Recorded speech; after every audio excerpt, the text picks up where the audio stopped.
Pregame.tv, Steve Fezzik, Brady Kannon, former Hilton winners here to be breaking down the NFL. We're going to do a little college football Final Four talk as well.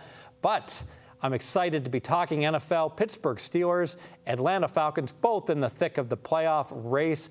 Brady Kannon is the winner in this game. Brady.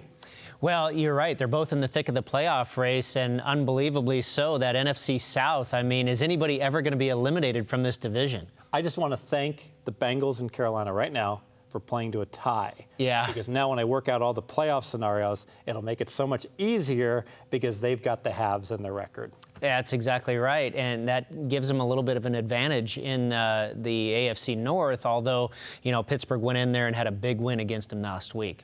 Yeah, and Cincinnati with that 2 wins against Baltimore, how unlucky is that? Huge. But now with the tie, if they tie, they can't tie Baltimore basically. But I really think with this game, I tell you, Atlanta has played a whole bunch of cupcakes that could not move the ball. The Tampa Bays of the world.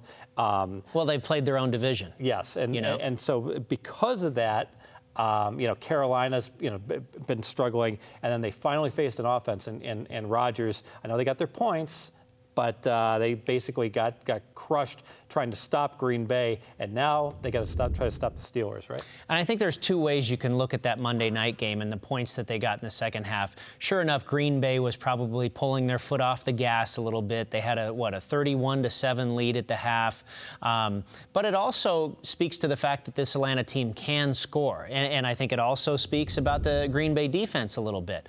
So I think all three of those things come into play. But I think most of all, that we look at this game here for this Sunday, Atlanta can score the football. Oh, no doubt about it. And I think Julio Jones had the world's greatest 200 yards plus receiving. 250 almost. Unbelievable. Single-handedly won for his fantasy team. I'm sure there's some. I'm sure there's some fantasy. I was actually playing against him. I did horrible in my league this year. We're in the toilet bowl, but.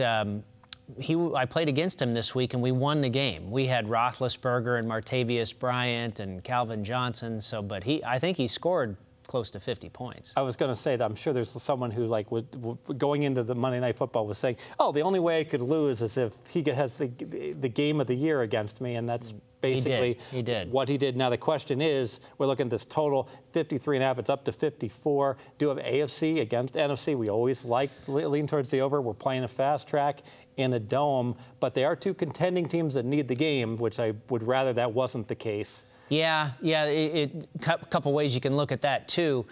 Two contending teams that need the game.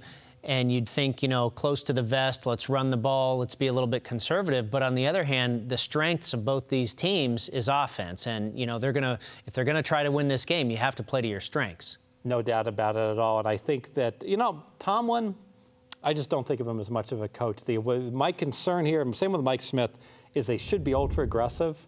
And I can't stand the punting on the 4th and 3s from the other team's 42. Right. McCoy of San Diego punted down 9, 5 minutes ago. I don't know if you saw this. God, 4th and 4 from midfield. That's really not Mike McCoy-like from what I've seen from him before. I couldn't believe he did that. There was 6.5 minutes left in the game, down 9 points, and he punted it. That was a pretty darn good game. Those defenses played fantastic. I was on the over in that game, and there was a lot of different things that pointed to the over because how efficient both of those teams are passing the ball. And, boy, they came to play on defense. And it was a good game to watch. But that punt right there really sealed the fate for the Chargers. And for the over bettors, that was you're already. Well, at halftime, I was looking good. At halftime, we were on an over pace. And then their defenses really cracked down. I actually think, the San Diego Padre games go under. At nighttime. I actually think the marine layer, because they covered the field, I think it rolled in and made that grass field wet in the second half. It really looked like they were having trouble cutting. There'll be no such problems, though, in this game. And frankly, we're in a dome. Yes, and frankly, like I said, having watched Atlanta week after week, I think that they'll get 27, and I think Pittsburgh will get 27. I'm looking for a high-scoring game. I don't know which way you're going on this game, but it sounds like you might be in agreement. Yeah, I am. I mean, you have two teams here again that their strengths are offense, and we know about Atlanta's defense. I mean, we saw that exposed last night in the first half of the Green Bay game. They're the worst-rated defense in the NFL, and Pittsburgh's defense is not all that great either, especially against the pass, Steve. And we know what happens when teams pass the ball in the game. Slows things down, more points on the scoreboard. Very good. I like it. Let's make it official here. Okay, taking a look at the Pittsburgh Steelers visiting the Atlanta Falcons on Sunday in the Georgia Dome. Pittsburgh about a 2.5-point favorite and the total of 54. It shot up in a hurry, actually opened at 51 and now all the way to 54 and has stayed there. But I would expect it to even creep higher. The Steelers, they're the number 2 offense in football overall. They averaged nearly 28 points per game. The Atlanta Falcons, they averaged 25 points a game. And at home, nearly 32 points a game. Both teams rank in the top 10 in the league in converting on third down, so we're going to expect drives to be extended nearly 45% of the time in this game. The Steelers average 6.2 yards per play, second only to the Green Bay Packers. The Falcons are also in the top 10 in this category in the league, averaging 5.8 yards per play. Now, on the defensive side of the ball, they rate the second and third worst in the NFL. The Falcons give up 6.2 yards per play. The Steelers give up 6.1. Against the pass, the Falcons are the very worst defense in the league. The Steelers are in the bottom 10.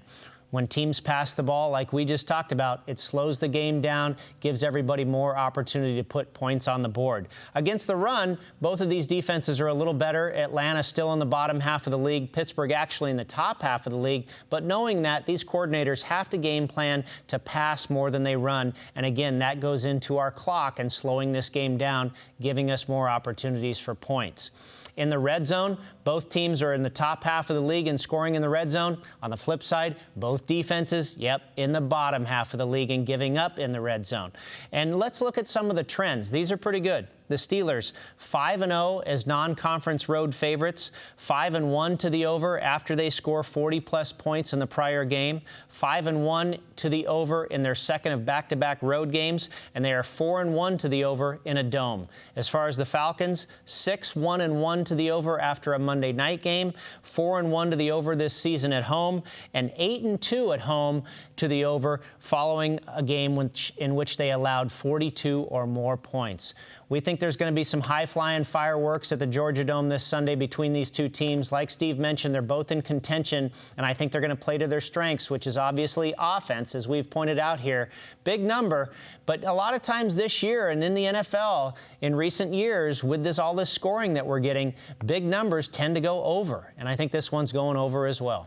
I can only concur with that. I like the analysis, and I love the AFC-NFC games. Remember, that didn't start out as great. Last year, it was almost 70% of the time, and this year, it didn't hit the first couple weeks, but now it's kind of back in form where that non-conference matchup is going over the total. I think lack of familiarity helps the offenses. You see that in team games, even under teams like the Vikings play the Jets, and the scoreboard's just erupting. Yeah, and quickly. I mean, they were out of the gate, and pretty soon it was 21-13 before you blinked. Absolutely. So very good stuff here from Brady Kannon. He's on the over. Pittsburgh, Atlanta. I'd bet this now. I think it only goes higher. As he mentioned, it's already been escalating upwards, as are some of our power ratings in the NFL. Stay with us. We'll be breaking down. We'll tell you who the best teams in the NFL are, at least who we think they are, pregame.tv.